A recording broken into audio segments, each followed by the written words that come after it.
Pra më kanë ndodhur në shkolla të caktuara që kam marrë pyetje, vërtet që më kanë bërë ndje mirë. Se tregonte që familja ka kultivuar, ka injektuar doza të dashurisë ndaj vendit. Pra është dhe kjo ana tjetër e medaljes, të cilën është një shtys për mua që të eci përpara. Sepse ka tillë Katrin shumë të mirë. Pra duhet vetëm pak të ngacmohen për ta rigjetur. Për ta gjetur veten.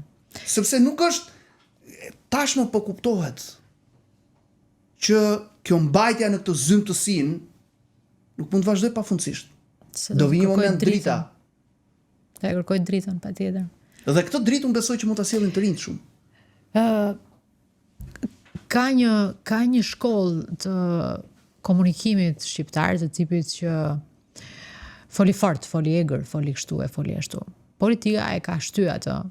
Unë pjesë asaj bote kam qenë do jem, sepse njeriu është si është, pra në themel është ndërtuar si një gjë, po edhe patjetër e njoh dhe gjuhën agresivitetit, edhe e kam ushtruar gjuhën agresive kur është dashur sipas meje, herë më shumë, herë më pak mund të duaj, po kjo është reflektim me vetveten. Unë sot mendoj që njerëzit kanë nevojë për dy regjistra në Shqipëri. Forcën dhe dashurinë. Shqiptarët marrin pak dashuri,